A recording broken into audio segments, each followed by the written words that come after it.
자, 지금부터 전산회계 2급 79회 전부 다 풀이 한번 해볼게요. 전부 다 풀이. 자, 1번 문제입니다.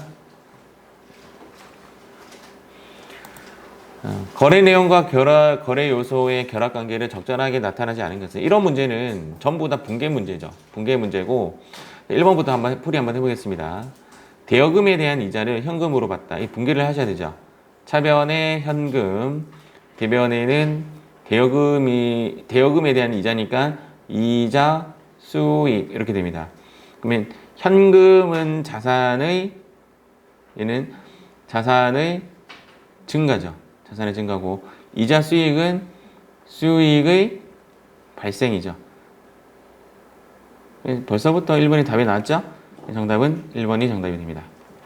2번 한번 가볼게요. 2번 같은 경우에는 외상매입금을 어음으로 발행하여 지급했다. 이 말은 외상매입금이 까지고 외상매입금이 차변에 오는 거래고, 대변에는 지급어음이라는 어음을 다시 발행한 거래입니다. 1번 문제는 많이들 어려워하는 문제예요. 난이도 높아요.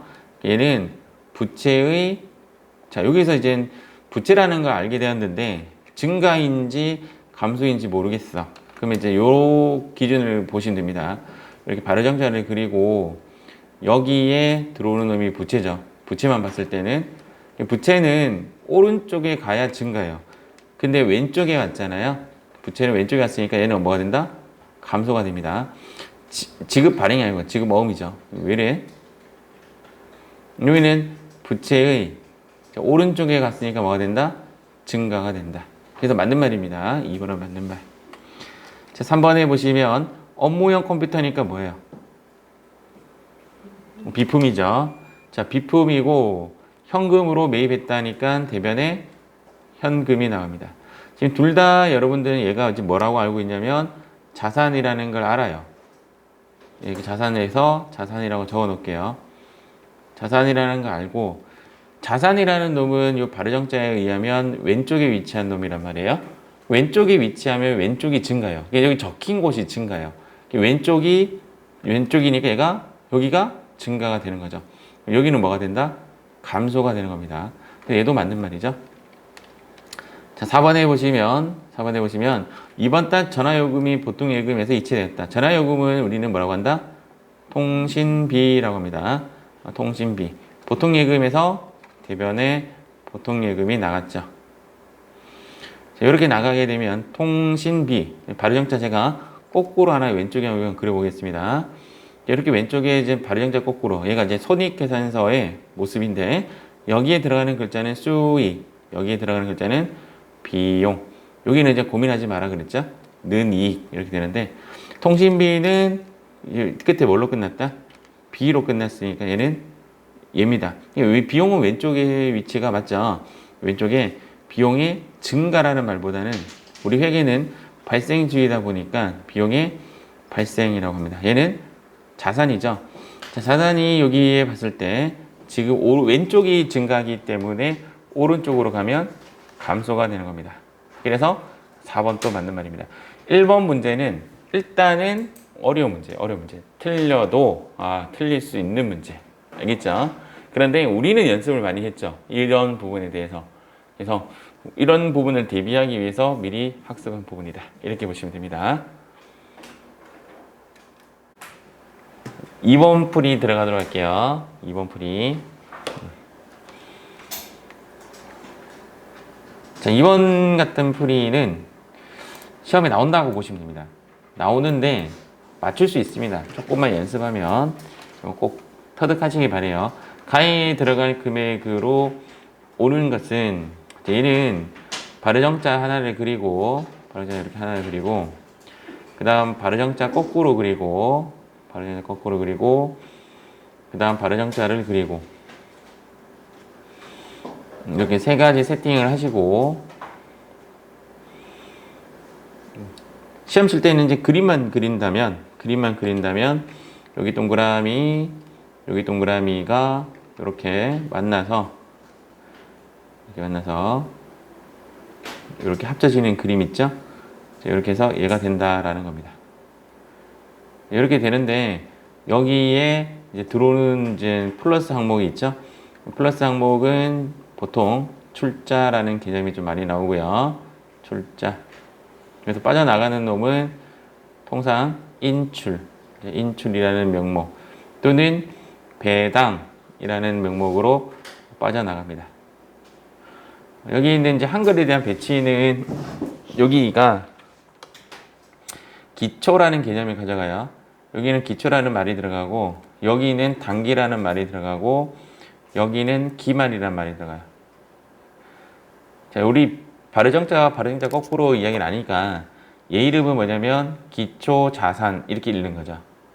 얘 이름은 이렇게 읽으면 기초 부채, 이렇게 읽으면 기초 자본. 현재 기초 자산이 얼마냐면 15,000원이죠. 그래서 여기에 15,000원이라고 씁니다. 이렇게 15,000원 쓰고 총 수익은 여기죠. 여기가 수익입니다. 여기가 가. 자, 그 다음 기말 자산은 여기죠. 여기에 15,000원 이렇게 쓰겠습니다. 기초 부채에는 여기죠. 여기에 10,000원이라고 쓰고 총 비용은 여기에 씁니다. 여기에 4,000원이라고 쓰고 기말 부채는 여기죠. 여기에 7,000원이라고 씁니다. 여기 이제 문제를 공식에 넣은 형태입니다. 이렇게. 그 다음 이제 문제를 풀면 됩니다. 여기가 15,000원이고 여기가 10,000원이고 여기는 얼마나 되죠? 5,000원이 되죠. 맞죠? 여기는 모르지. 이렇게 갖고 알 수 없으니까 넘어가고 이렇게 구하면 여기는 얼마가 되냐면 8,000원이 되죠. 맞죠? 8,000원 거꾸로 갈게요. 얘는 지금 없는 값이에요. 지금 없기 때문에 쭉 거꾸로 가서 5,000원과 얘는 얼마가 되죠? 그러면 3,000원이 되는 거죠.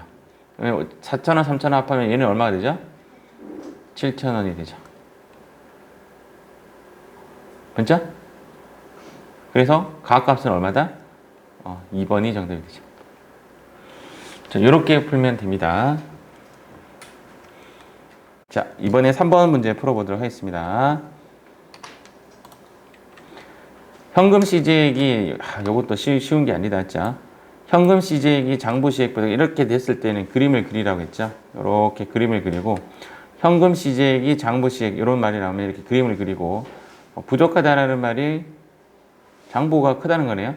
그러면 여기가 실제 잔액이고 얘가 장부입니다. 그러면 이제 개념상으로는 요만큼 뭐 해야 된다? 문제는 간단하네요. 날려서 맞죠? 대변에 현금 보내고 차변에 뭐라고 써야 되죠? 현금 과부적 걸어야 되죠. 맞죠? 현금 과부적 이렇게 겁니다. 분계를 물은 게 아니라 간단하게 그냥 현금 과부적 계정에 대체한다. 이 말이 맞겠네요. 정답은 3번. 제가 너무 과대해석했네요. 자, 4번 문제. 자, 다음 중 총 계정 원장의 기록 오류가 있는지 여부를 파악하는 검증 기능이 있는 거. 검증 기능. 우리 요참에 우리 옛날 공부했던 거 제가 한번 정리 한번 해보겠습니다. 지금 현재 우리가 처음에 이제 뭐 하냐면 거래의 인식을 합니다. 거래의 인식. 제가 이거 크게 한번 해볼게요. 처음에 여러분들은 뭐 하냐면 이제 작성이라는 놈을 하고요. 그 다음 이제 뭐 하냐면 마감이라는 놈을 하고 그 다음 뭐 하냐면 작성이라는 놈을 합니다. 이렇게. 그래서 여기서 여기까지 단계를 예비 절차라고 하고 예비 절차. 여기서 여기까지 단계를 본 절차라고 합니다. 본 절차. 그 다음 단계를 이제 재무제표 재무제표에 관련된 거죠.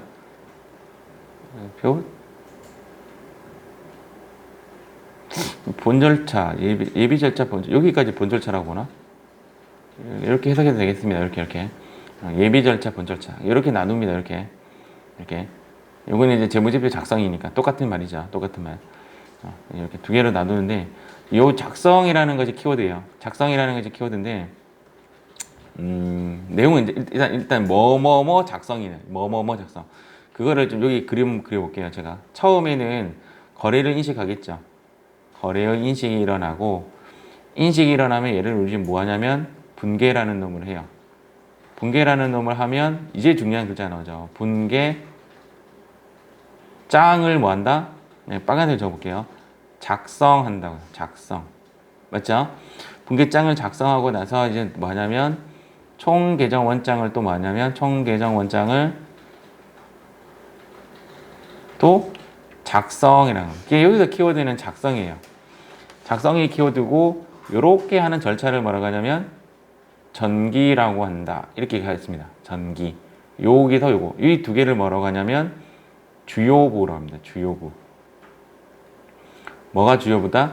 분기장과 총계정 원장을 주요부라고 하고 요렇게 분기장 원장에서 총계정 원장으로 넘어가는 행위를 전기라고 한다. 그럼 총계정 원장 작성까지 갔고 그 다음 이제 뭐 하냐면 점검합니다. 점검. 무엇으로 점검하냐고요? 시산표로 점검합니다. 시산표로. 시산표인데 점검을 2번 해요. 2번. 그래서 지금은 먼저 한다고 수정전 시산표라고 합니다. 지금 현재 보니까 검증 기능을 가는 거예요. 정답은 아주 간단하게 3번입니다. 시산표가 검증 기능이 있어요. 그리고 나서 고치겠죠? 틀린 거를. 고치고 나서 이제 뭐 하냐면 결산이라는 걸 합니다. 결산. 결산, 이것도 분계를 하죠. 결산 또 분계를 하니까 또 뭐 하죠? 또 점검을 합니다. 또 점검. 이때 점검을 뭐라고 하냐면 수정 후 시산표라고 합니다. 입력은 여기서 끝난 겁니다. 여기까지를 뭐라고 하냐면 작성에 대한 이야기, 즉 예비 절차에 대한 얘기를 했습니다. 여기까지가 예비 절차입니다. 여기까지. 그리고 나서 이제 다음 키워드가 뭐가 나오죠? 마감이라는 게 나와요. 마감은 되게 간단해요. 마감은 이제 뭐 한다? 요 부분을 마감해요. 요 부분을. 그래서 분계장 뒤에 글자가 뭐가 나오냐면 마감이랍니다. 마감. 마감. 그 다음 또 나오는 글자가 뭐냐면 총계정 원장 또 뭐 한다? 마감이라는 거. 마감. 그래서 요 마감이라는 글자와 여기 작성이라는 글자의 순서를 잘 찾으셔야 돼요. 여기까지 하고 나서 이제 뭐 하냐면 또 작성을 합니다. 작성이 뭐냐면 말 그대로 마지막 재무제표 작성입니다. 재무제표 작성. 재무제표 작성할 때 순서는 어떻게 되냐면 원, 손, 이, 제 순으로 작성을 합니다. 그러니까 우리 회계 이금에는 결론적으로 원가하고 재무제표가 안 나오니까 손 먼저 하고 제로 해야 된다 이렇게 되는 거죠. 이게 끝입니다. 그러면 키워드가 내가 이거 빨간색 적어야 되는데 키워드가 크게 이렇게 나누었죠. 맞죠? 지금 현재 제가 작성이 먼저 일어나고 그 다음 마감이 일어났다가 작성이 일어나는 그런 모습을 보여드렸습니다. 정답은 간단했어요. 간단해서 했고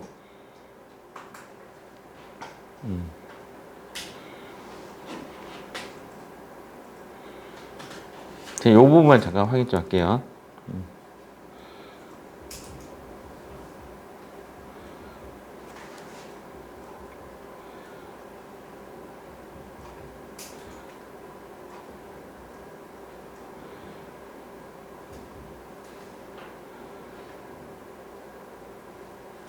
여기는 지금 제가 아까 설명할 때 조금 요 부분 있죠, 요 부분 있죠, 요 부분 여기까지를 예비 절차, 여기까지를 본 절차, 여기는 그냥 보고서 작성이라고 표현하고 있네요. 여기를 보고서 작성이라고 보시면 됩니다. 보고서 작성. 그러니까 우리는 이제 예비 절차와 본 절차의 차이는 작성이냐 마감이냐의 차이일 뿐이고요.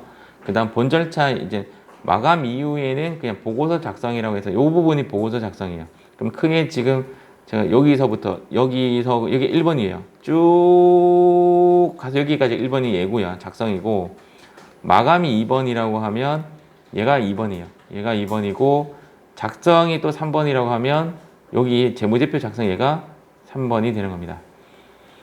제가 이거를 되게 세세하게 이렇게 뽀개놨는데 나중에 시험에는 어떤 식으로 나오냐? 시험에는 이 부분만 나온다든지 예를 들어서 마우스 어디 갔어? 시험에는 뭐 예를 들어 이 부분만 나온다든지 시험에 요 부분만 나온다든지 시험에는 요 부분만 나온다든지 이렇게 잘라서 나와요. 잘라서. 그래서 그 어느 부분이 튀어나올지는 모릅니다. 자, 5번 진행하겠습니다. 다음 자료에서 재무 상태표에 단기 투자 자산 항목으로 표시되는 금액은 현금은 아니죠. 현금 아니고 보통 예금 아니죠. 아니고 당장 예금 아니죠. 그럼 일단 단기 매매 증권이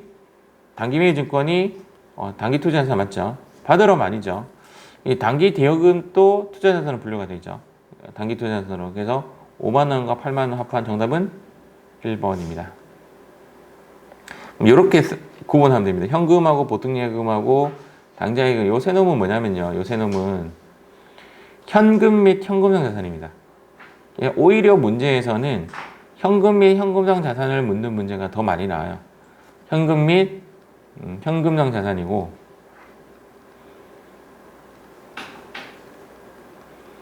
받으러 엄은 뭐냐면 받으러 엄은 채권입니다. 매출 채권. 한 개 더 있죠. 외상 매출금 하나 더 있죠. 맞죠? 그 다음 단기 매매 증권이나 단기 대여금 같은 거는 단기 투자 자산. 나머지는 기타 당좌 자산 이렇게 표현합니다. 정답은 1번. 잘 나오지 않습니다. 5번의 형식보다는 얘가 더 잘 나와요. 현금이 현금성 자산으로 묻는 문제가 훨씬 잘 나옵니다. 자, 6번 갈게요. 6번.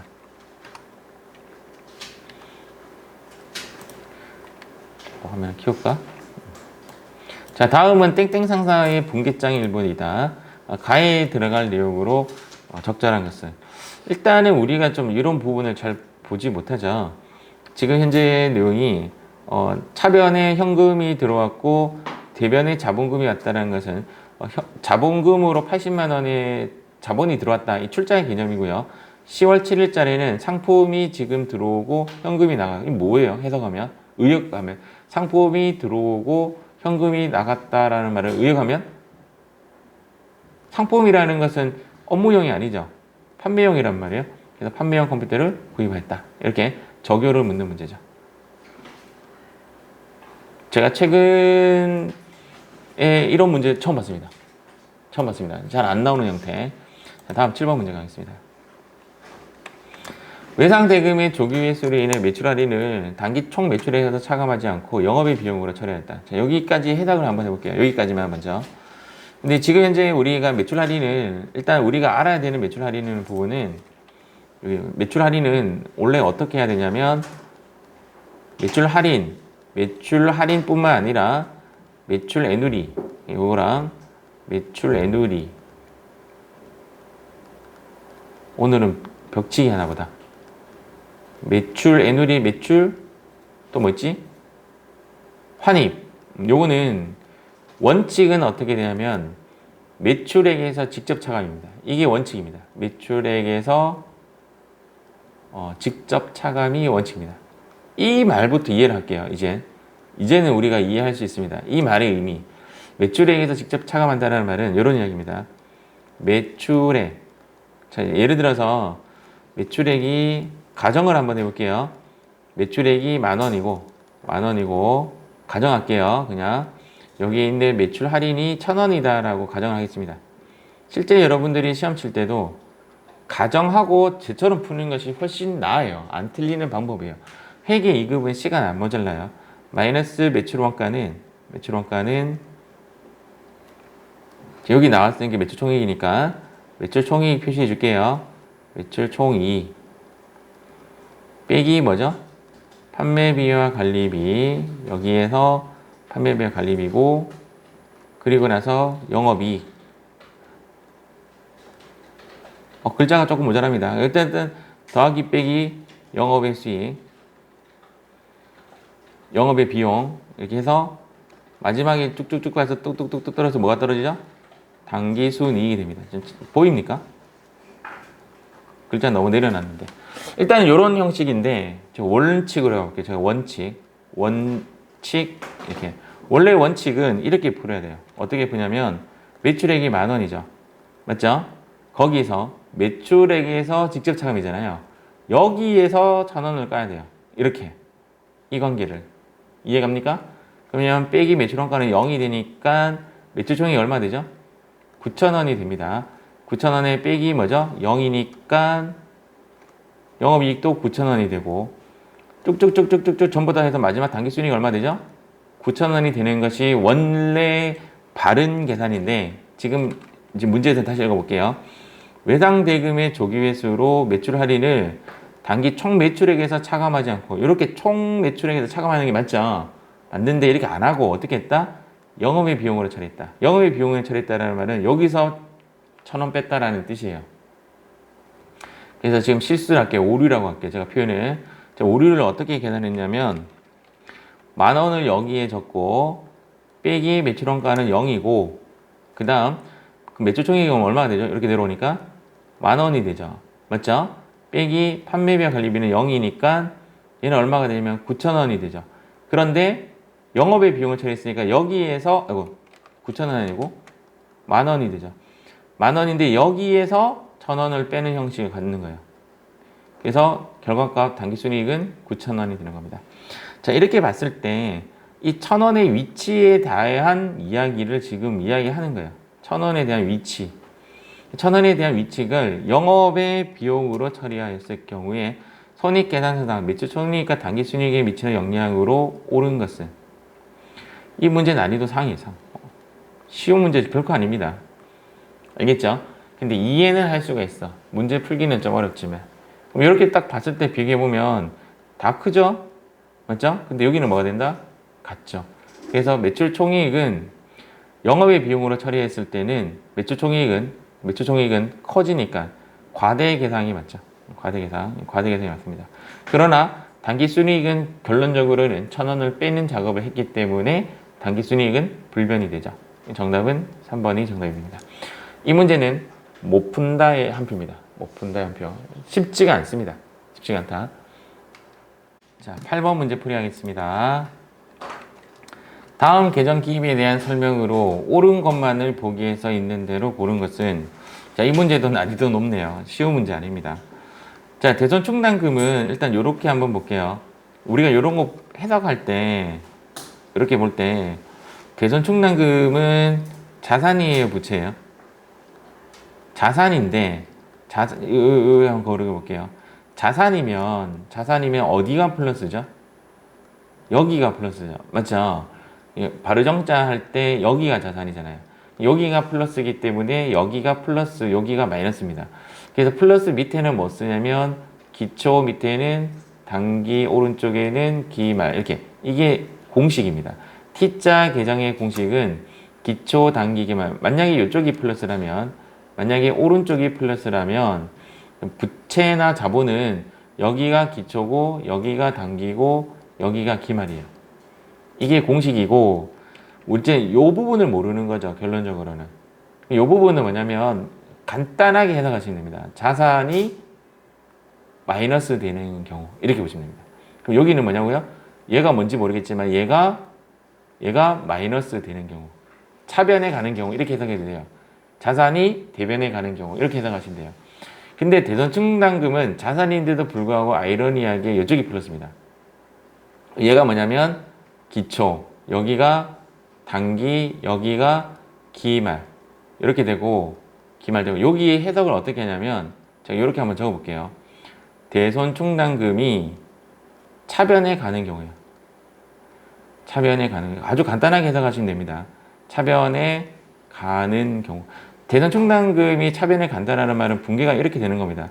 차변에 대손 충당금이 오는 거죠. 이런 식으로. 붕괴가 이렇게 되는 경우입니다. 어떤 경우인지는 모르겠지만 일단 이런 붕괴의 거래가 오면 여기 옵니다. 여기. 이해가죠? 그러면 하나만 더 가볼게요. 그런 식으로 해석을 하면 이런 해석도 돼요. 이런 문제가 나오면 얘를 스티커라고 생각할게요. 스티커. 그럼 스티커를 떼요. 얘를. 알겠죠? 떼서 여기에 갖다 붙이면 돼요. 여기에. 그럼 붕괴가 어떻게 된다는 거죠? 이렇게 붕괴가 된다는 거죠. 얘 붕괴를 어떻게 하냐면 차변에 A, 대변에 B라는 뜻이에요. 스티커를 떼서 여기 붙이시면 돼요. 그럼 똑같은 논리를 한번 더 가볼까요? 만약에 여기가 A고 여기가 B면 여기 스티커를 떼서 여기 갖다 놓으면 돼요. 그럼 분계가 이런 식으로 분계가 되는 거래요. 그렇다 보고 이제 가볼게요. 1월 1일 날 정기료 20만 원의 의미는 20만 원이 마일리지가 있다라는 뜻이에요. 알겠죠? 그러면 요 날짜로 봤을 땐 얘가 1번이고 얘가 2번이고 얘가 3번이잖아요. 맞죠? 그럼 얘 거래는 얘를 이쪽으로 갖다 놔 볼게요. 그러면 얘를 이쪽으로 갖다 놓으면 분계가 이렇게 돼요. 차변의 대손 충당금, 대변의 외상 매출금 이렇게 분계가 된다고요. 요 분계는 이해가시죠? 요 분계 해석을 하면 대변의 외상 매출금 나갔죠. 차변의 대손 충당금도 마일리지가 까진 거죠. 20만 원이 있었는데 10만 원 까졌죠. 그래서 현재 남은 마일리지는 얼마다? 10만 원인 경우입니다.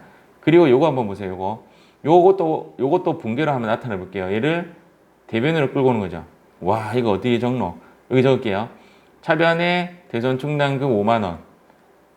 차변에 현금이 되는 거래요. 이런 거래가 어떤 거래냐면 현금 5만 원 회수한 거래요. 그래서 외상 매출금 10만 원대였다가 대손 충당금이 5만 원이 다시 증가하는 형태예요. 그러면 20만 원이었다가 10만 원 줄었다가 지금 제가 날짜 순으로 갔어요. 20만 원이었다가 10만 원 줄었다가 다시 5만 원 늘었어요. 현재까지는 15만 원의 마일리지가 있는 상황이에요. 그 다음 12월 31일 날 요것도 분계로 나타내면 차변의 대손 삼각비 문제 되게 여러 급이다. 12만 원.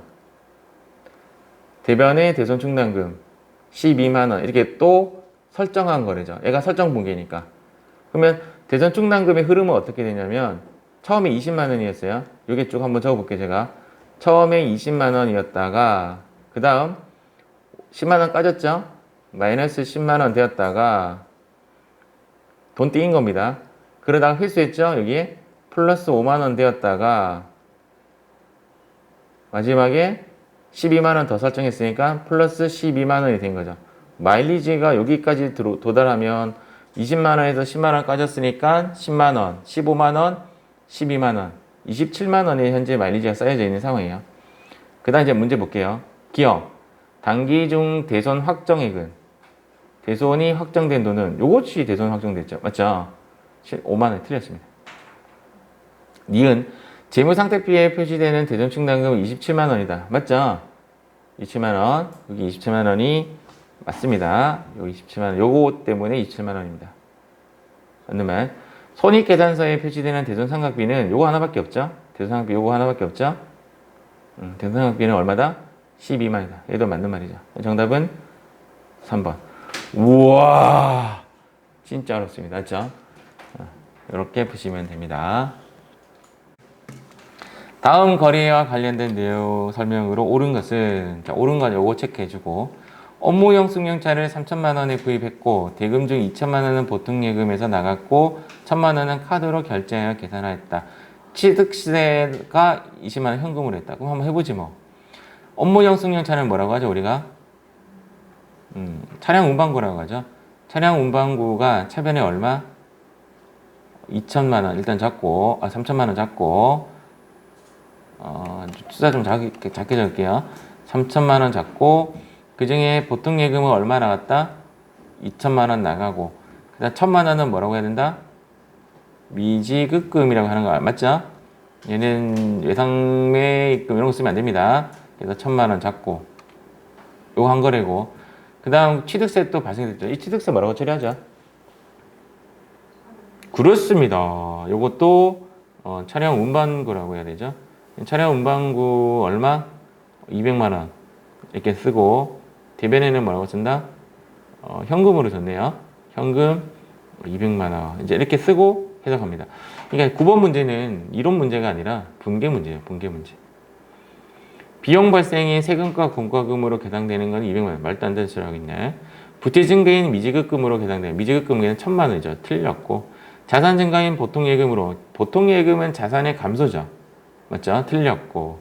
자산 증가인 차량 운반구로 계상된 금액은 3,200만 원이다. 정답은 4번이 정답입니다. 오케이?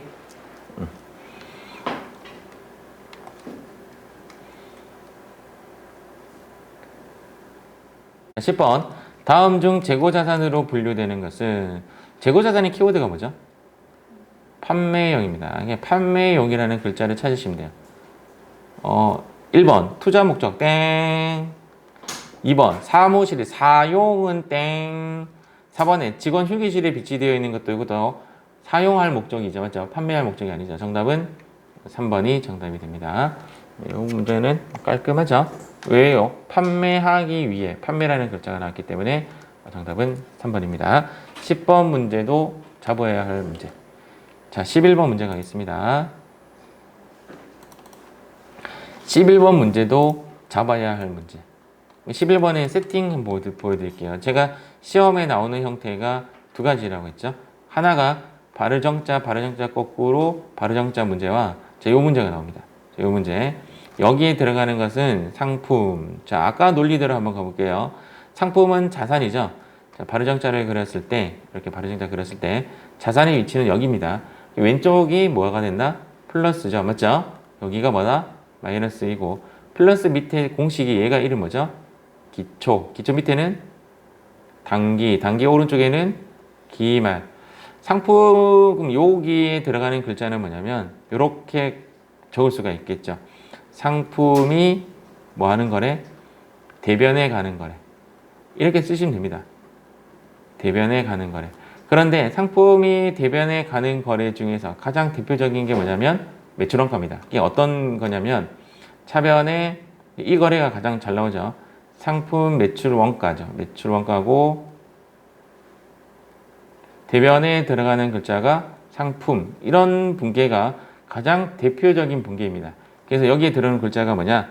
매출 원가입니다. 그러니까 매출 원가. 이거를 이미 수업 시간에 이거 좀 외워라고 했던 부분이죠. 이렇게 세팅을 해주고 얘는 뭐냐고요? 순매출액. 총매출액이 아니고 순매출액에서 빼기 뭐가 된다?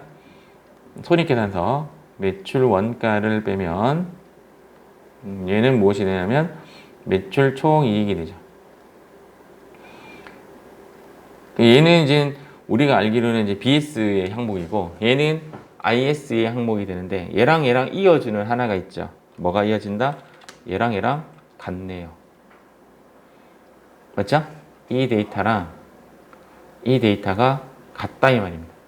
요것을 알고 접근하겠습니다. 자, 문제 가겠습니다. 기초상품은 몇 개?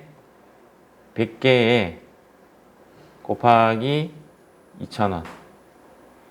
자, 일단 일부러 이렇게 적었어요. 단기죠. 얘는 단기, 얘는 기초. 그래서 단기는 상품이 몇 개다? 900개에 얼마? 3,000원. 아, 이 문제도 쉬운 문제가 아니네요. 선의선출법이니까. 단기 상품 판매는 몇 개? 800개. 800개가 팔렸어요. 800개가 팔렸는데 단가는 지금 현재 모르겠어요. 일단 모르는데 매출액은 어떻게 되냐면 800개에 4,000원의 매출액으로 팔았다 이 말입니다. 개념은. 근데 현재 문제는 이쪽을 묻는 문제가 아니라 여기를 묻는 문제죠. 여기를 묻는 문제. 얘를 이제 계산을 한번 해보는 거예요. 난이도 얘도 상. 11번 문제 되게 어려워요. 선의선출법이면 뭐 어떻게 풀어야 되냐면 먼저 들어온 놈이 먼저 나가는 형식이에요. 얘가 먼저 팔렸죠. 얘가 먼저 있었으니까. 그래서 800개를 쪼개면 얘를 쪼개면 어떻게 되냐면 100개는 여기서 온 놈이에요. 여기서 온 놈이에요. 그래서 2,000원이 되고 원가가 일부러 계산이 안 두드리고 있습니다. 그 다음 나머지 700개는 밑에서 왔죠. 여기서 들어갔죠. 700개는 곱하기 단가가 얼마냐면 3,000원이 단가죠. 이게 뭐가 되냐면 매출 원가가 됩니다. 그러면 900개 중에서 700개가 위로 갔단 말이에요. 700개가 위로 갔으면 몇 개가 기말에 남죠? 200개가 기말에 남죠. 단가는 얼마짜리? 그대로 3,000원짜리가 남는 거죠. 현재 문제에서 요구한 거는 뭐냐면 기말의 금액이 얼마이냐라는 거예요. 기말. 문제는 여러 가지가 나올 수가 있어요. 매출 원가가 얼마이냐 이게 답이 되고 기말이 얼마이냐 얘가 답이 되고 얘하고 똑같으니까 얘 값도 지금 나온단 말이에요. 이 값도 나오면 매출 총이익이 얼마이냐 얘도 구할 수가 있죠. 그래서 문제에서 나오는 형식은 세 가지입니다. 매출 원가가 얼마이냐, 기말이 얼마이냐, 매출 총이익이 얼마이냐. 근데 지금 현재 문제는 기말이 얼마이냐고 했으니까 2, 3은 6. 정답은 4번이 정답이 되죠. 자, 이 문제도 상이에요. 상자리는 지금 당장 못 푸셔도 돼요. 그냥 이해만 하고 넘어가세요. 이해도 안 간다면 그냥 패스하셔도 괜찮은 문제입니다. 자, 이번엔 12번 가보겠습니다. 자, 다음에서 설명하고 있는 자산에 해당하는 계정 과목은 장기간이니까 일단은 얘는 유동이에요, 비유동이에요? 비유동 쪽으로 가줘야 되고, 영업활동, 사용할 목적의 물리적 형태가 있는, 이건 딱 다 보니까 뭐예요? 유형 자산을 찾으면 되죠. 유형 자산을 찾아라. 정답은 2번이 정답이 됩니다. 문제 간단합니다. 11번하고 문제 극과 극이다, 맞죠? 정답은 2번이 정답이 됩니다. 자, 다음 13번 문제 가겠습니다. 요거는 노가다죠. 뭐 해야지. 노가다라도 이렇게 세로로 막 적어야 되는데, 영업이익을 계산한 금액으로 오른 것은, 그럼 일단은 손익계산서 그럼 쭉 적어 보겠습니다. 매출액 마이너스 매출 원가 이꼴은 매출 총이익, 그 다음 빼기 판관비.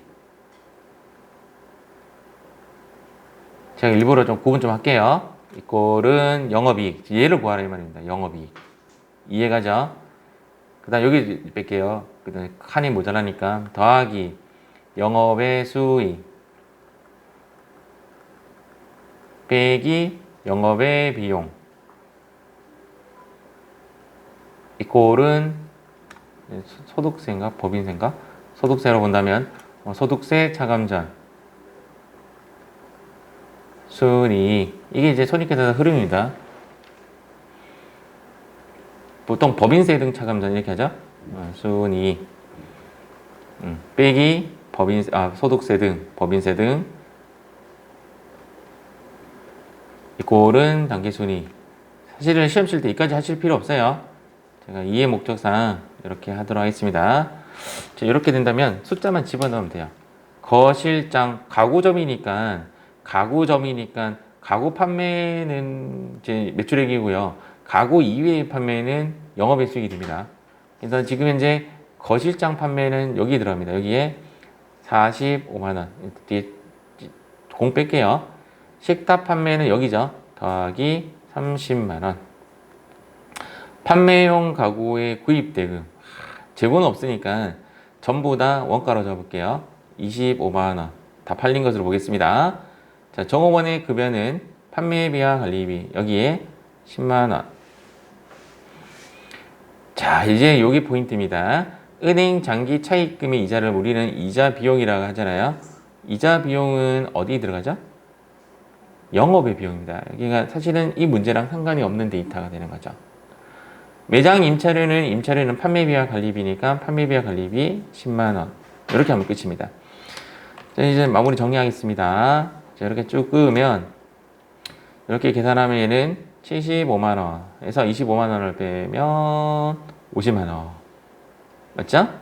50만 원에서 또 20만 원을 빼고 나면 얘는 30만 원. 정답은 30만 원. 1번이 정답이 됩니다. 얘가 30만 원인데 만약에 문제가 더 이어진다면 당기순이익은 29만 원 이렇게 되겠죠. 맞죠? 요것도 29만 원 이렇게 될 거고 0이니까 이런 식으로 문제를 푸시면 됩니다. 13번은 우리가 풀 수 있는 문제. 결론, 100점 받을 욕심 가지지 마세요. 하다가 모르는 것 5개 정도는 넘기셔도 된다. 이렇게 마음을 가지면 좀 푸근합니다. 조금 푸근해지죠, 맞죠? 자, 14번 문제 풀이 들어갈게요. 결산 시 가장 먼저 마감되는 계정은 우리 계산할 때 결산 마감이잖아. 결산 마감할 때는 순서가 원손이제라고 이렇게 기억을 하시면 됩니다. 원손이제.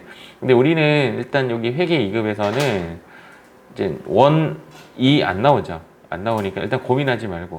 그러면 손익계산서가 먼저 마감이 됩니다. 이 마감이 될 때 어떤 계정으로 마감되냐면 정확한 명칭은 집합손익이라는 것이 있어요. 그래서 집합손익이라는 계정으로 마감이 되었다가 재무상태표가 이제 마무리를 짓는 형식인데, 얘는 성급 비용이라 되어 있지만 우리가 금으로 해석하죠. 얘는 뭐냐면 계정이 자산입니다. 선수수익은 부채고요. 자본금은 자본이죠. 여비교통비는 비용이죠. 그래서 지금 손익 계정에 관련된 거는 4번밖에 없죠. 얘는 자산, 부채, 자본만의 거래잖아요. 자산, 부채, 자본은 어디에 들어간다? 재무상태표에 들어가는 내용이기 때문에 얘는 결산 마감 시 먼저 마감되는 게 아니라 늦게 마감이 됩니다. 4번이 정답이 됩니다. 자, 15번 문제 가겠습니다. 자, 다음 중 비용으로 처리해야 하는 계정은 얘는 우리 일명 뭐라고 했죠? 매출 삼총사라고 했죠? 매출 삼총사는 어떤 식으로 처리해 줘야 되죠?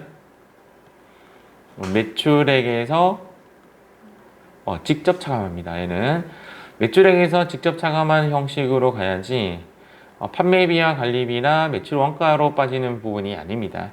얘는 이제 판매비와 관리비이기 때문에 판관비에서 비용으로 처리를 하죠. 얘는 일명 비용입니다. 비용이라고 하고. 그럼 얘네들은 뭐냐면 수익의 마이너스 계정입니다. 그러니까 수익의 마이너스 계정이 수익 차감 계정 과목이다 라고 보시면 됩니다. 셋 다 그렇습니다. 자, 이렇게 해서 우리 15번까지 이론 문제풀이를 마칠게요. 자, 1번 문제는 우리 처음 수업하고 오랜만에 보는 거죠. 맞죠? 사업자 등록증이고 여기 있죠. 여기 회사 등록 메뉴라고 되어 있잖아요. 여기 클릭해라라고 알려줘요. 웬만하면 문제에서 어디 클릭하라고 이야기해 줍니다. 그래서 회사 등록 메뉴에 입력된 내용을 검토해서 이제 두 가지입니다. 누락분은 추가 입력이죠. 누락분도 있을 수 있고 잘못된 부분의 정정도 있을 수가 있습니다. 그래서 얘가 이제 문제가 이제 세 가지가 틀릴 수가 있고요. 하나 또는 두 개가 틀릴 수가 있어요. 이렇게 된다면 부분 점수가 2점씩 계산이 될 거고, 이렇게 된다면 부분 점수가 3점씩 계산이 될 겁니다. 현재 문제는 답은 어떻게 되냐면 여기입니다. 업태가 제조업이 아니라 뭐다? 도소매로 이제 수정한다. 지금 현재 여기 업태 부분 있죠? 요거 지금 수정해야 되고, 요거 수정해야 되고, 그 다음 소재지가 여기 좀 틀렸네요. 요거 주소 고쳐야 되고, 주소 부분을 고쳐야 되고. 자, 3번 문제는 요거죠. 요거 마포 세무서장을 뭐로 고쳐야 된다? 서대문 세무서가 마포로 고쳐라, 이렇게 되어 있습니다. 이 프로그램으로 조금 진입을 한번 해보면 여기 회사 등록 메뉴 여기를 클릭하는 겁니다. 자, 여기를 클릭하고 문제에서는 요 하나밖에 안 나와요. 그래서 지금 하나 나왔고, 여기 업태 얘가 지금 보니까 도소매죠. 도소매 이렇게 하면 되고, 주소는 클릭해 상태에서 그냥 그대로 치시면 돼요. 여기 보면 여기 서울시 마포구 토정로 여기 그대로 치시면 됩니다. 이렇게 치시면 돼요. 이렇게 치시면 되고, 그 다음에 이제 마지막에 있는 요 마포 세무서장은 어디 있냐면 여기입니다. 사업장 관할 세무서 여기입니다. 여기에 가서 딱 클릭하고 여기 말풍선 있죠? F2 딱 누르시고 마포 이렇게 하시면 문제는 끝납니다. 저장 버튼이 따로 없기 때문에 이렇게 클릭하면 이제 저장이 됐다라고 보시면 됩니다. 자, 이번에는 2번 문제 한번 가보도록 할게요. 고! 자, 현재의 문제는 전기분 재무상태표이다. 여기서 일단 조심해야 될 부분이 뭐냐면, 지금 현재 프로그램의 재무상태표가 여기도 있고 여기도 있죠. 맞죠? 그래서 우리 시험은 이제 앞에 18점 문제는 요렇게 갑니다. 요렇게. 여기 문제와 여기 문제만 일어나요. 다른 데는 문제 안 일어납니다. 앞에 있는 기초정보 등록에 관련된 문제는 이제 기초정보관리랑 전기분 재무상태표, 즉 지금 전달하고자 하는 내용은 여기 들어가야지 여기 들어가면 안 돼요. 알겠죠? 여기 들어가면 안 돼요. 여기 들어가야 되고, 아무래도 전기분 재무상태표랑 전기분 손익계산서 중에서는 전기분 손익계산서가 조금 더 잘 틀립니다. 그럼 현재 문제는 뭐죠? 전기분 재무상태표이다. 오류 부분, 정정, 누락된 부분 추가 입력하시오. 제가 지금 재무상태표를 클릭을 하고 나서 여기 하단에 봤을 때 여기 대차 차익이 지금 빨간색이 되어 있잖아요. 이 대차 차익 빨간색이 사라졌다. 지금 현재 여러분들이 봤는데 사라졌다. 그럼 정답입니다. 정답. 얘를 채점하는 방식은 이것이 정답이다라고 보시면 돼요. 현재 문제 못 고치는 부분은 뭐냐면 제가 답 보고 바로 할게요. 자, 보통 예금이 300에서 3000으로 바뀌었다. 얘를 3000으로 바꾸고, 자, 두 번째 감가상각 누계액이 없죠. 그러면 여기 있네. 여기 있네요. 10만 원을 얼마로 바꾼다? 100만 원으로 바꾼다. 자, 제가 지금 감가상각 누계액 비품이 있네 했는데 없다고 생각하고 해볼게요. 제가 그러면 여기에 감가상각 누계액이라고 해서 비품이 여기 있네, 맞죠? 여기에 엔터 딱 치면 그 해당 칸으로 가요. 그러니까 두 번 입력되는 누르면 이렇게 해당 가요. 알겠죠? 이런 논리로 한번 간다면 예를 들어서 보통예금이라고 하면 보통예금 이렇게 해서 엔터 딱 치면 보통예금으로 가요. 그러니까 두 번 입력되는 일 없습니다. 자, 세 번째 단기차익금 여기 넣죠. 여기에 단기차라고 하고 금액은 4천만 원 딱 엔터 딱 치면 요 빨간색이 사라집니다. 딱 이렇게. 그러면 세 개 다 맞추면 6점. 부분 점수도 있습니다. 2점, 2점, 2점. 이렇게 해서 지금 여러분들 지금 채점하시면서 지금 푸셔야 돼요. 채점하면서 풀도록 하겠습니다. 자, 이번에는 문제 3번에 1번 요거 한번 해보도록 하겠습니다. 고! 자, 문제 3번에 1번 풀이하도록 하겠습니다. 이제 현재 문제에서는 이렇게 안내를 해주고 있습니다. 거래처별 초기 2월 메뉴 이렇게. 거래처별 초기 2월 메뉴는 여기 아니면 여기 있단 말이죠. 맞죠? 그래서 여기 조금 여기 있네요. 거래처별 초기 2월. 처음에 아마 프로그램이 아직 익숙하지 않은 단계이기 때문에 어디에 있는지 못 찾을 수가 있습니다. 그래서 여기에 있는 거 얘를 클릭을 합니다. 지금 현재 문제에서는 단기 대여금이라고 되어 있고요. 단기 대여금에 클릭을 했을 때 우측 하단에 있는 이 차액 있죠. 얘가 사라지면 정답입니다. 얘가 사라지면 정답이에요. 그리고 나서 여기에 갔을 때 이제 입력을 할 때는 강남상해 200만 원에 성수상사 800만 원은 여기에 바로 글자가 안 쳐져요. 맞죠? F2 해서 성수상사 800 했더니 여기 빵에다 사라졌죠. 그리고 조심해야 될 거 오른쪽도 있습니다. 자, 오른쪽은 외상매입금 클릭하고 호국상사 2100만 원 미난상사 맞네요. 여기 딱 클릭하고 F2 통큰 가구 400 엔터 치면 얘는 마무리가 되는 겁니다.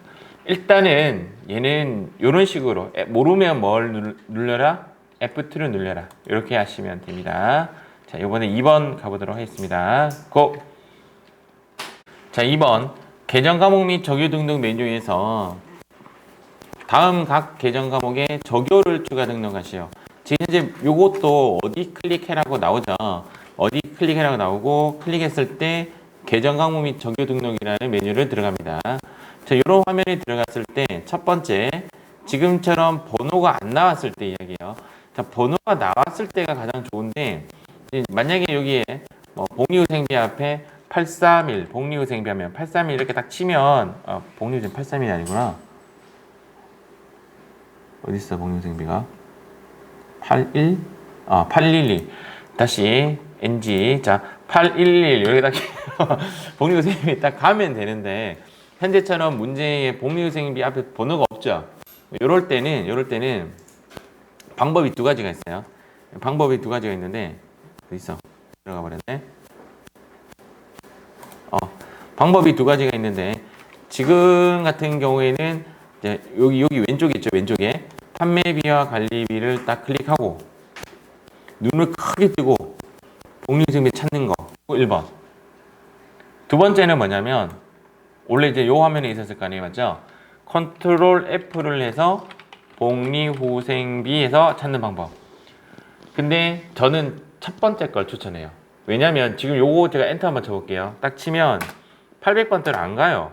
계속 600, 600, 600, 700, 700, 700 하다가 이제 와요. 맞죠? 그래서 이렇게 복리후생비 찾는 방법 여러 가지가 있는데 1번, 2번으로 나누었을 때 제가 추천하는 방법은 요겁니다. 여기에 판매비와 관리비라고 생각외로 몇 개 없어요. 눈 크게 뜨고 쫙 찾아보면 탁 나와요. 맞죠? 찾아서 그 다음 두 번째 해야 되는 행동이 뭐냐면 대체적요죠. 대체적요, 현금적요 두 가지 있으니까 조심하셔야 돼요. 지금 여기에 보시면 여기는 현금적요고 여기는 대체적요예요. 그래서 지금 대체적으로 3번인데 내가 모르고 여기 적으려고 했어. 근데 여기에 보니까 지금 숫자가 적혀 있죠. 적혀 있으면 의심하세요. 내가 틀렸을 수도 있다라는 거. 여기 와가지고 3번 이렇게 하고 여기에 부서별 회식 이렇게 하시면 됩니다. 오타 치시면 안 돼요. 오타 치시면 안 되고 띄어쓰기도 똑같이 하세요. 자, 두 번째 미지급금은 부채죠. 모르겠다 그러면 컨트롤 F 이용해야 돼요. 미지급금 하나밖에 없으니까 미지급금이라고 외치고 엔터 치면 미지급금 바로 갑니다. 이렇게 맞죠? 아이고 왜 이래? 이전 찾기 갈게요. 오유 오 클릭이 2번 되네. 마우스가 좀 이상하다. 자, 컴퓨터가 수독됐습니다. 시험 칠 때 이래 되면 어떻게 되지? 잠깐만요. 찾아볼게요. 컨트롤 F 미지급금. 자, 이렇게 치면 여기에 이렇게 나오죠? 253번. 여기에 가서 9번 카드 대금 계좌 이체 결제. 여기에 적을 것인가? 여기에 적을 것인가? 대체적이죠, 맞죠? 9번 이렇게 적으시면 정답이 됩니다. 근데 이런 경우는 나와요. 1, 2, 3, 4, 5인데 여기에 9번 적는 경우는 나와요. 점프하는 문제는 나오는데 이렇게 있는데 넣으라는 경우는 잘 없습니다. 그러니까 요거 좀 구분하시면 됩니다. 됐죠? 일반적 표현은 한 방에 다 해석할게요. 그래서 한 방에 1번부터 8번까지 문제를 풀어봅니다. 자, 시작! 회계 2급 79의 일반전표 풀이하겠습니다. 거래처 하늘상의 상품 매출에 대한 외상 대금을 이제 회수하면서 약정기일보다 빠르게 회수하여 1% 할인을 해줬고요. 보통액은 계좌로 입금받았다. 난이도 상. 일단 매출 할인 문제가 나오면 일단 좀 어렵고요. 일단 차변에는 보통예금 계좌로 입금 다 받았기 때문에 차변에 보통예금이라고 합니다. 상품 매출에 대한 외상 대금을 뭐라고 하냐면 외상 매출금이라고 해요. 일단 두 가지 계정 과목은 나왔죠. 그래서 외상 매출금에 대해서는 하늘상해라고 거래처를 적어줘야 되고, 일단 금액은 150만 원인 것을 이해했죠. 그런데 1% 빠지고 들어와요. 보통 예금에 150만 원의 1%가 얼마냐면 15,000원이죠. 15,000원이 빠지고, 일단 15,000원 놔두고 빠지고 들어오는 이 돈은 얼마냐면 148만 5천 원이에요. 이렇게 봤을 때 15,000원의 위치는 여기라는 것이 이해가죠. 차변에 15,000원이 들어옵니다. 근데 이때 쓰는 계정 과목이 뭐냐? 매출 할인입니다. 매출에 대해서 할인해 준 거죠. 빠르게 할인해 준 거. 약정기일보다 빠르게 회수돼요. 이게 매출 할인의 키워드가 되는 거죠. 근데 이제 매출 할인을 입력해 보셔서 알겠지만 매출 할인의 종류가 많죠. 매출 할인의 종류가 많습니다. 그래서 매출 할인의 종류를 잘 골라야 돼요. 어떤 매출에 대해서 상품에 관련된 매출 할인이라는 걸 알고 계셔야 돼요. 상품에 관련된 매출 할인이라는 것을 알고 입력을 하셔야 됩니다. 요거 입력 한번 해보겠습니다. 일반전표에 가서 8월 12일 자, 대변의 외상 매출금 나가고 거래처는 하늘상해 금액은 150만 원. 그 다음 차변에 들어오는 보통예금에는 금액이 1485 플러스, 그 다음 여기에 들어오는 차변에 매출 할 하고 엔터 딱 치면 매출 할인이 여러 개 있다 이 말이에요. 맞죠? 그래서 상품 매출에 매출 할인을 골라줘야 정답이 됩니다. 정답은 이렇게 처리해야 됩니다. 자, 다음 2번 문제입니다. 광속마차에 할부로 구입하고 미지급금으로 처리한이라는 과거형을 썼죠. 차량 할부금이 보통예금 계좌에서 자동 이체되었다. 일단은 아주 쉬운 것이 보통예금에서 나갔기 때문에 대변에는 보통예금이라고 쓰면 되죠. 여기까지는 간단하네요. 근데 차변에 들어오는 계정 과목도 이야기를 해줬죠. 미지급금이라고, 맞죠? 그래서 차변에 미지급금, 단 주의할 점 뭐 써줘야 돼요? 광속마차를 써줘야 됩니다. 광속마찰 거래처를 적어줘야 정답이고, 얘를 적지 않으면 어떻게 되냐면 감점 1점이 됩니다. 입력까지 제가 보여드릴게요. 그래서 날짜는 8월 20일자에 가서 20일자에 가서 대변에 보통예금 먼저 보내고 50만원, 차변에는 미지 엔터 엔터, 여기는 광속 엔터 엔터. 자, 이렇게 하면 정답이 됩니다. 저는 항상 마무리 지을 때 저장 버튼이 없음 때문에 여기 밑으로 한번 내립니다. 이렇게 처리를 합니다. 자, 3번 문제 가도록 하겠습니다. 9월 2일 본범 상사에 대여한 단기 대여금하고 이자하고 보통예금 계좌를 회수했다. 오케이. 보통예금 위치 먼저 잡아줬죠? 차변에 보통예금이 들어옵니다. 보통예금이 들어오는 금액은 위에 합한 627만 원이 들어오는 게 보여지고, 대변에는 단기 대여금이 나가게 되죠. 단기 대여금이 나가게 되고, 그때 거래처는 본범 상사가 됩니다. 자, 이렇게 600만 원이 처리가 됩니다. 이때 이자가 이제 문제점이 생길 수가 있죠. 그래서 이자 땡땡 뭐죠? 땡땡 이자 수익입니다. 요거 이제 틀릴 가능성이 있는 계정 과목이죠. 이때는 단기 대여금이 무엇인지 잘 생각하면서 파생해서 문제를 풀어주는 게 좋겠죠. 오케이. 요거는 입력 안 하겠습니다. 다음 4번 문제. 자, 업무용 복사용지라고 되어 있고, 문제에 또 다른 말이 있는지 한번 볼게요. 없네요. 자, 업무용 복사용지를 구입하고 무엇 처리해라? 비용 처리해라라는 것은 이제 이런 판단을 하시면 돼요. 지금 얘가 자산 처리인가 비용 처리인가? 만약에 자산 처리라고 하면 답은 소모품이 될 가능성이 높고요.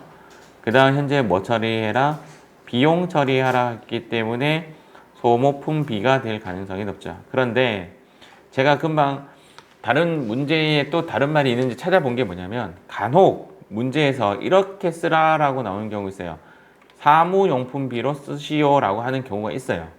그래서 문제에서 주어진 게 있다라면 그것에 따라가 줘야 됩니다. 일단은 결론은 없으니까 소모품비 쓰시면 됩니다. 현재 비용이기 때문에 B로 끝나는 게 맞아요.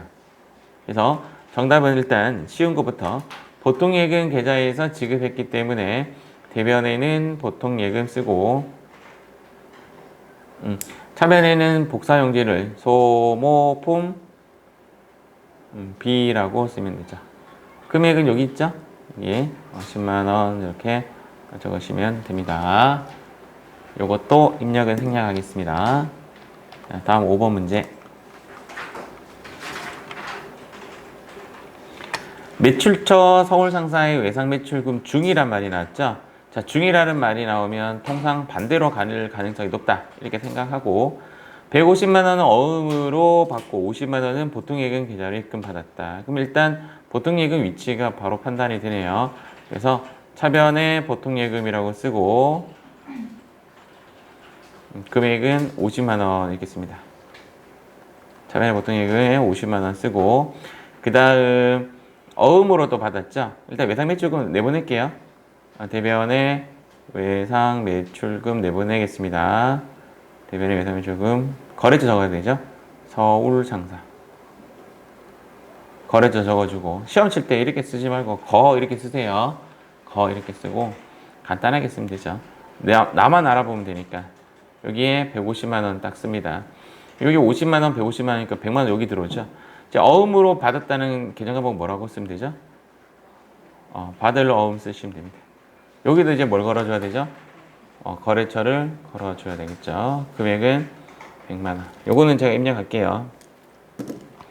그래서 입력까지 제가 한번 해보겠습니다. 9월 20일 대변의 외상매출금 서울 엔터 150만 원, 차변에 103 보통예금에는 50만 원, 차변에 110 받으러 오면은 서울상사 이렇게 입력하시면 됩니다. 둘 다 거래처를 걸어주셔야 되고 거래처를 놓치면 감점 1점 대상이 된다라고 보시면 됩니다. 자, 다음 6번 문제 볼게요. 9월분 사무실 수도요금. 수도요금 뭐죠, 이게? 수도 강렬비. 사무실의 전화요금 이거 뭐죠? 통신비를 보통예금 계좌에서 이체했다. 정답은 수도 강렬비. 여러분들은 1급, 2급에서는 전부 다 판밖에 안 써요. 800번대 쓰셔야 돼요. 수도 강렬비 6만원. 이렇게 쓰고, 사무실 전화요금은 통신비 4만원 이렇게 쓰고, 대변에는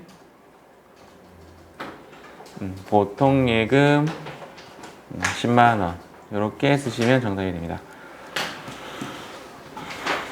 판 알겠죠? 판 요거 판만 쓰시면 됩니다. 요거는 입력 생략하도록 하겠습니다. 7번 문제.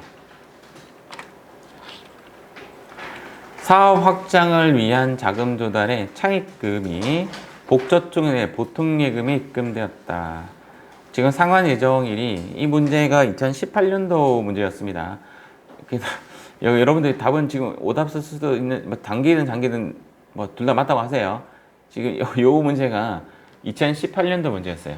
그러니까 지금 현재 내용은 장기죠, 장기. 맞죠? 여러분들 판단 못했으면 단기 쓰셔도 돼요. 지금은 보통예금에 돈이 얼마? 1,000만 원. 여러분들 지금 채점에서는 장기 쓰셔도 되고 단기 쓰셔도 돼요. 몇 년도 문제인지 몰랐을 거니까. 여기에 차입금, 복저축은행, 거래처 걸어줘야 되고, 금액은 1,000만 원. 이렇게 하시면 됩니다.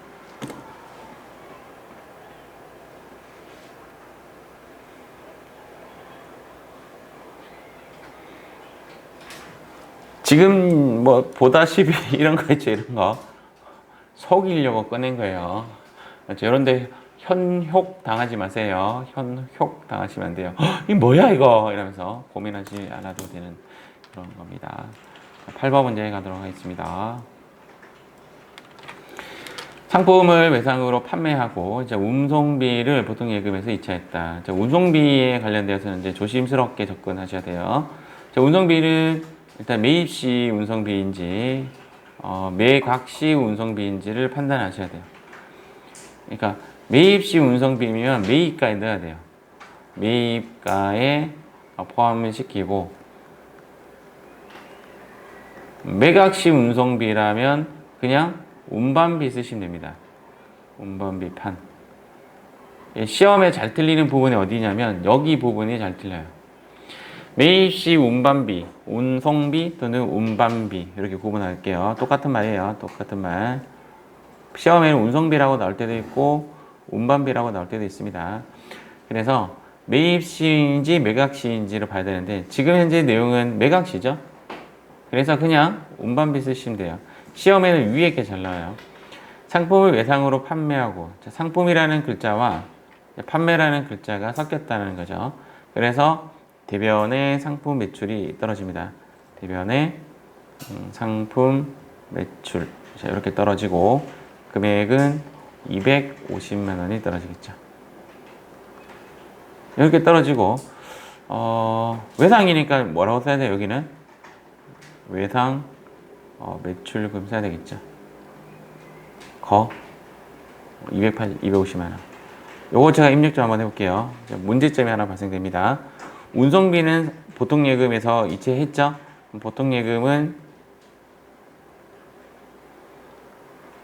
3만 원이 나가고 이때는 여기에 운반비 쓰시면 됩니다.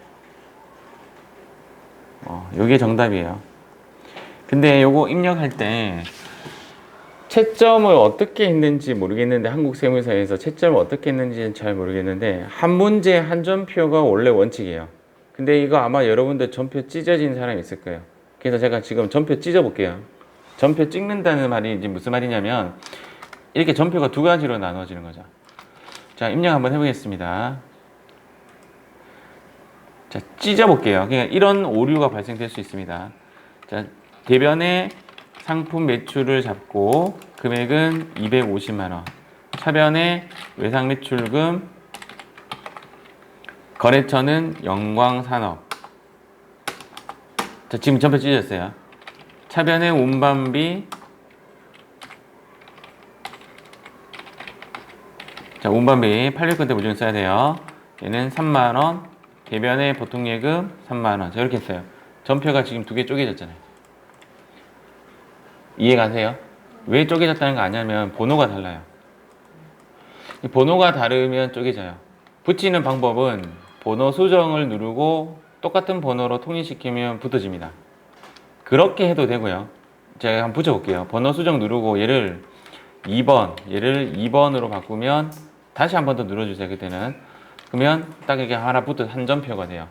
자, 이렇게 하는 방법이 있고, 자, 그 다음 섞어버리는 거예요. 대변 먼저 다 입력하고 차변에 다 입력하시면 돼요. 예를 들어서 대변에 401, 위에 거 똑같으니까 250만 원에 대변에 지금 여기 보통예금 나갔죠? 103 금액을 3만 원 줬고, 그 다음 차변에 외상매출금 영광산업 넣어주고 250만 원, 차변에 그다음 뭐지? 운반비 위에 거 보고하고 있습니다. 제가 운반 이렇게 하면 안 쪼개져요. 지금 안 쪼개져 있잖아요. 자, 그래서 하는 이야기예요. 일단 문제에서는 한 문제의 한 점표가 원칙인데 쪼개졌을 때 시험 문제에서 오답 처리를 했을지 안 했을지는 모르겠어요.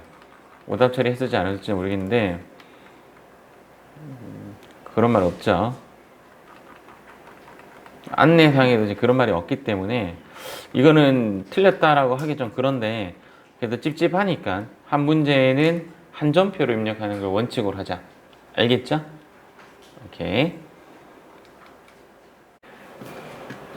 문제 5번에는요, 이런 형식의 문제입니다. 그러니까 이 문제를 뭐라고 하냐면 오류 정정 문제라고 합니다. 오류가 발견되었다. 입력된 내용을 확인하여 정정. 그래서 요거는 오류 정정이라고 하는데 이제 두 문제가 있죠. 오류 정정은 일단 첫 번째 원칙은 10월 20일 갑니다. 그럼 제가 지금 10월 20일 열어놨거든요. 그래서 10월 20일 날 가서 살짝 한번 해석을 하고 그 다음 문제를 읽으면 좀 편합니다. 한번 볼게요. 보통예금이 나갔고 외상매입금이 차변이가 갚아졌네 생각하고 문제를 읽는 거죠. 그랬더니 해당 모역의 외상대금을 결제하기 위해 송금한 60만 원 안에는 무엇이 포함되어 있다? 송금 수수료가 있다. 그러면 60만 원은 맞는데 외상매입금이 60만 원이 아니라 59만 7천 원에 3천 원 이렇게 쪼개지는 거네요. 얘가 외상매입금이고 얘가 수수료 비용이 되는 거죠. 맞죠? 요거를 쪼개는 방법은 여기에 넣으면 전표가 찢어져요. 전표가 찢어진다는 말을 먼저 보여드릴게요. 차변에 수수료 비용 안 찢어질 수도 있겠지만 일단 수수료 비용 얘가 얼마냐면 3,000원. 그리고 얘가 금액이 바뀌는 거죠. 59만 7천원. 탁. 지금 전표 찢어졌죠. 맞죠? 요게 지금 우리가 생각한 붕괴는 맞는데 이 ESC 하면 이렇게 에러를 띄워요. 이럴 때는 어떻게 하냐면 그냥 아래에 여기에 번호 보이잖아요. 맞죠? 번호 그대로 다시 한 번 더 치면 되고 더 치고 위에 거 지우는 게 제일 좋아요. 예를 들어서 차변 251 뭐 이런 식으로 146 이런 식으로 치면 금방 치거든요. 이런 식으로 한 번 더 치는 것을 왜 판매 수수료야? 수수료 비용이라니까. 한 번 더 치는 것을 권장해 드리고 나는 스킬을 쓰겠다 하시는 분은 요 번호를 통일시키면 돼요. 이 번호를 통일시키는 방법은 여기 번호 수정이라고 있죠. 얘를 클릭하고 아무 번호나 수령 통일시키면 돼요. 이렇게 하는 것도 하나의 방법입니다. 단 번호 수정 눌렀을 때는 오른쪽에 번호 수정이라는 거 뜨기 때문에 이 상황에서 그대로 계속 진행을 하면 모든 전표가 붙어요.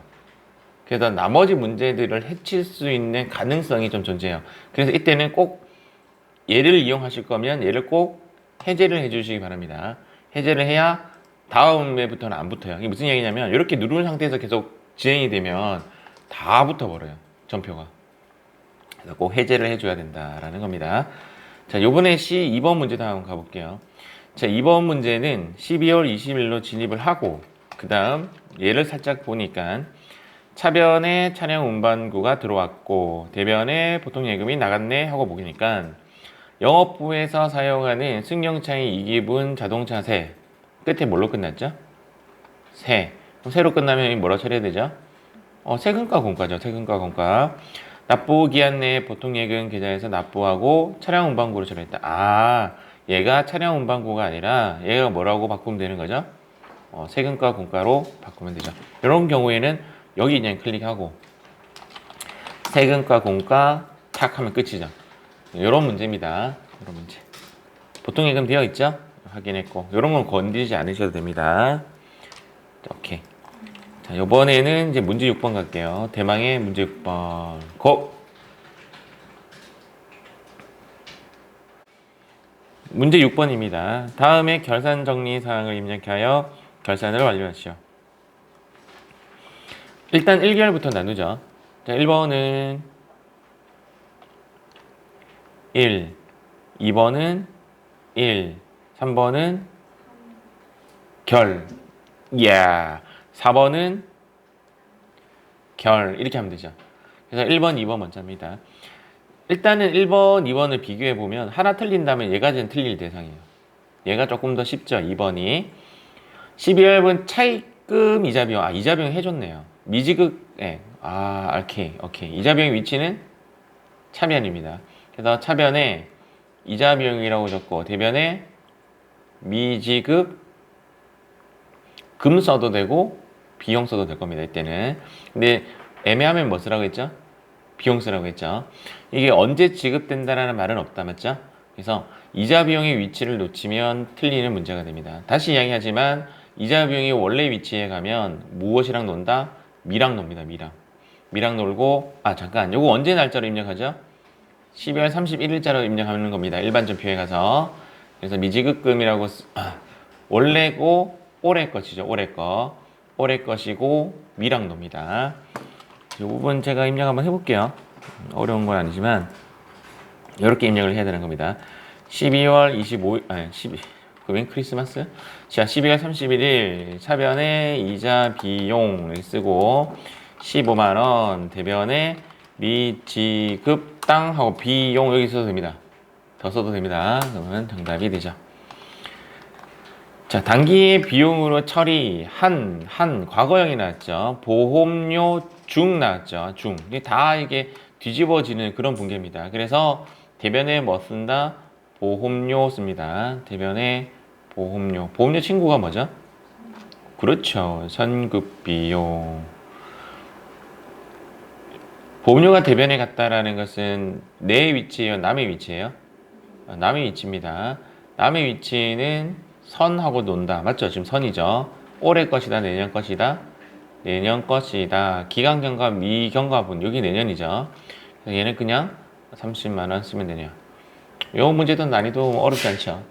회계 2급 단골 문제다라고 보시면 됩니다. 자, 그래서 성급 비용 30만원, 대변에 보험료 800번대, 보험료 30만원. 자, 이렇게 입력하면 정답이 됩니다. 자, 3번, 4번은 결이죠. 메인 화면에 들어가서 여기 있는 결산 자료 입력으로 들어가 있습니다.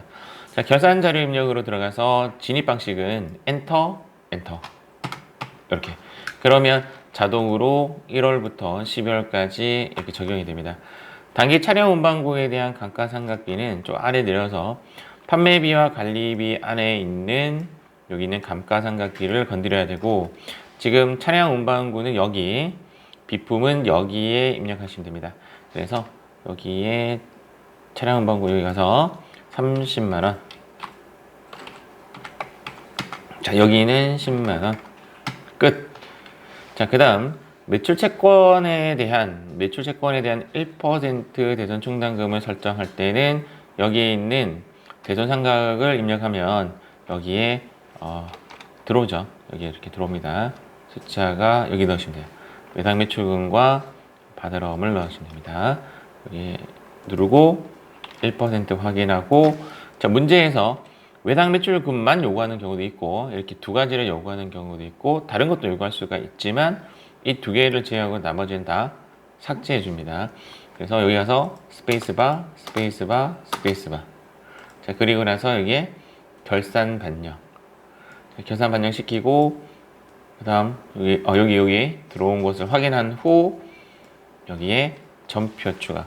얘 안 누르면 이제 일반 전표에 입력이 안 되기 때문에 3번, 4번이 오답으로 되고요.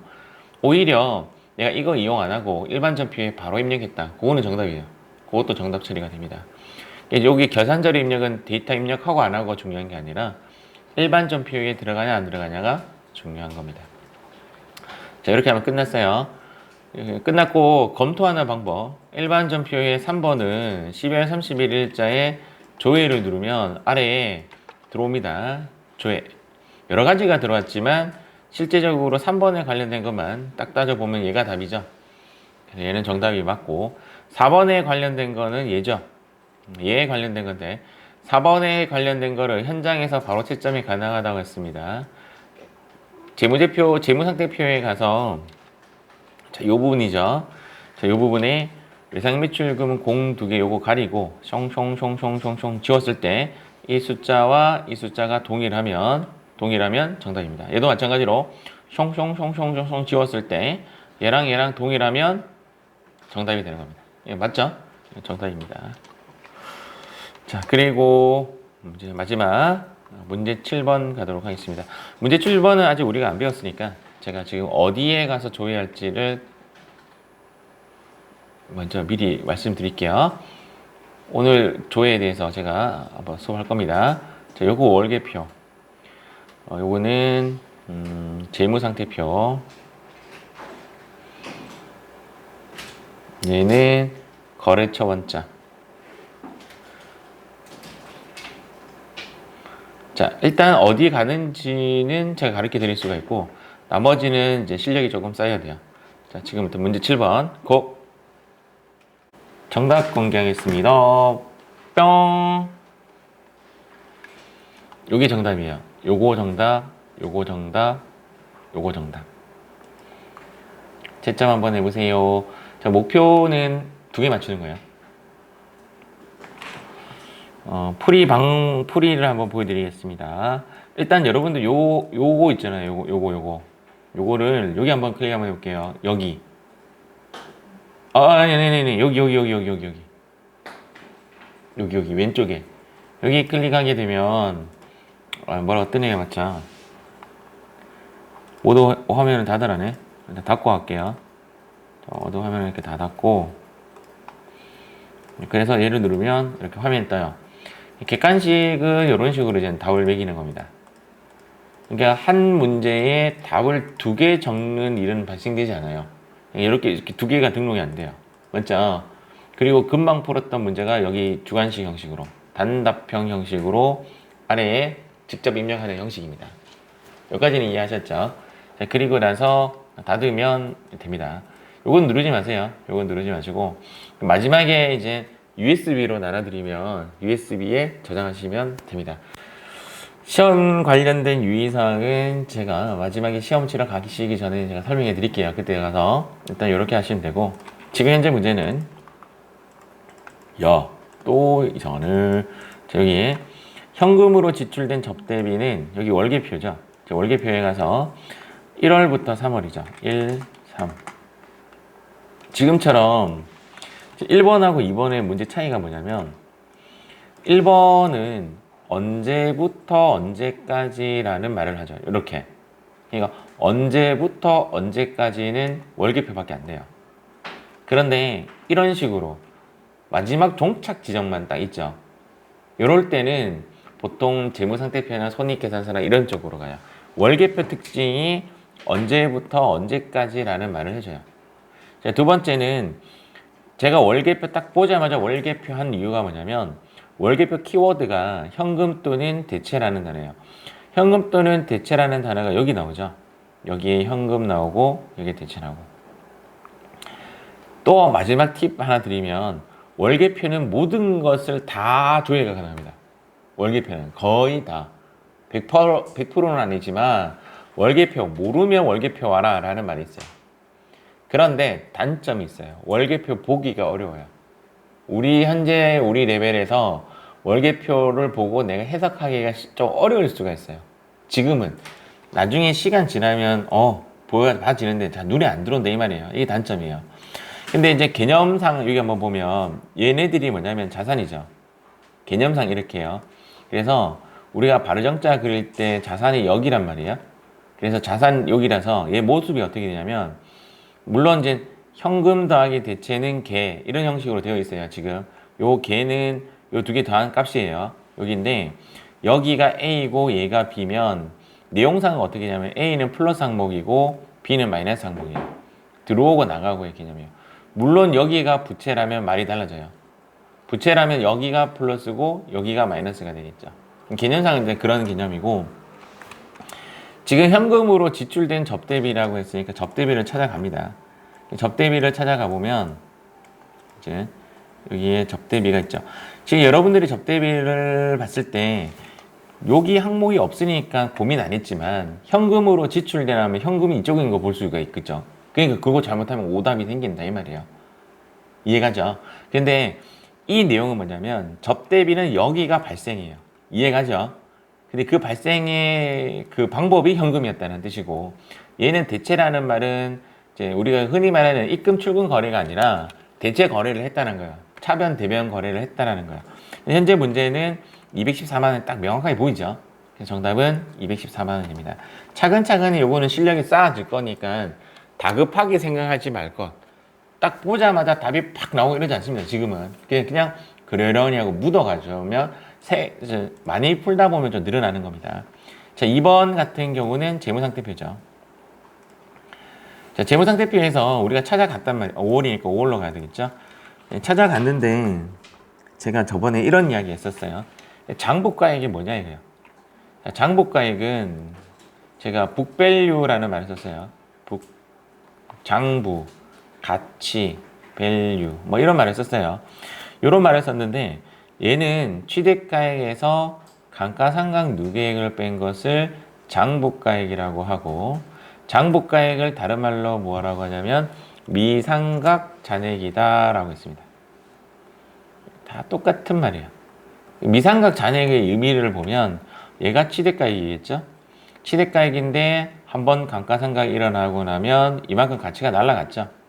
그래서 얘를 뭐라고 한다? 여기 요 부분을 미상각된 잔액이죠. 이 부분이 미상각 잔액이죠. 근데 얘가 미상각 잔액은 취득가액에서 감가상각 누계액을 뺀 나머지죠. 취득가액에서 감가상각 누계액을 뺀 나머지. 얘를 장부가액이라고 하기도 하고 미상각 잔액이라고 하기도 한다 이 말이에요. 그런데 이제 문제를 가보면 차량 운반구라는 칸에 가보면 요런 화면이 있어요. 자, 차량 운반구에 가보니까 아이고 화면이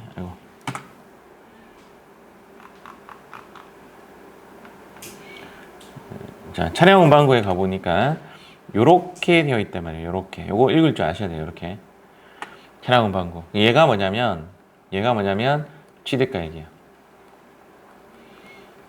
취득가액은 사온 가격이고 얘가 뭐냐면 감가상각 누계액이에요.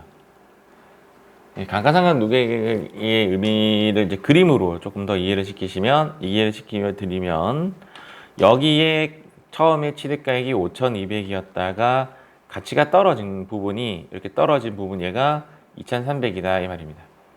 그럼 5,200에서 2,300 빼면 나머지 금액이 나오겠죠. 그게 뭐냐고요? 얘입니다. 예.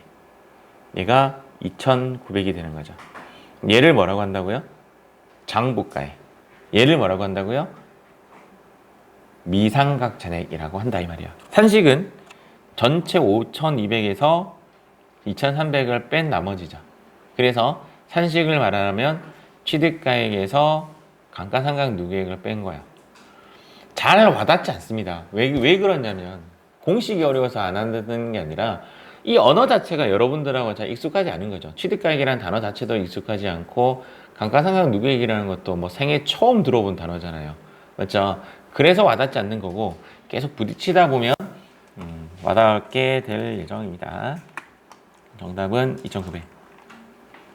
자, 3번은 제 외상매입금에 여기서 내가 거래처 원장이라고 했던 이유는 뭐냐면 거래처가 그 우리 암행어사 마크, 암행어사 패예요, 패.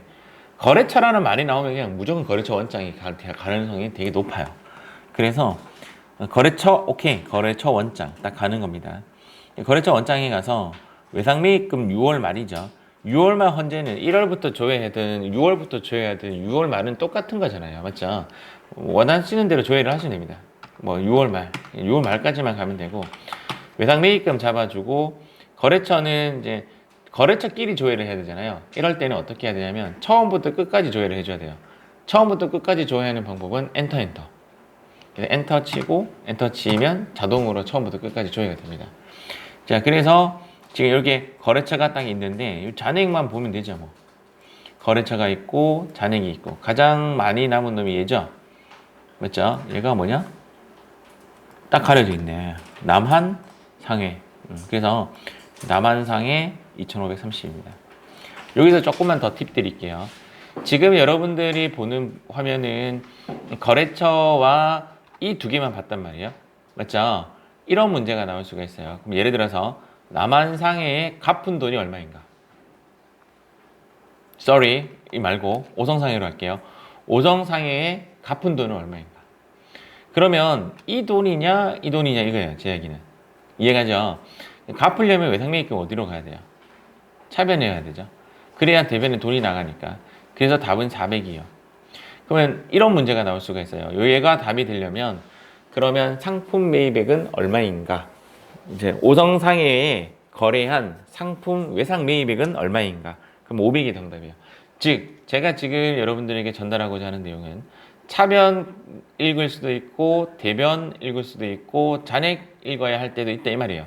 대신 차변은 붕괴를 통해서 대변은 붕괴를 통해서 해석을 하시고 그다음 잔액은 금방 이런 문제를 통해서 해석하면 된다. 이렇게 보시면 됩니다.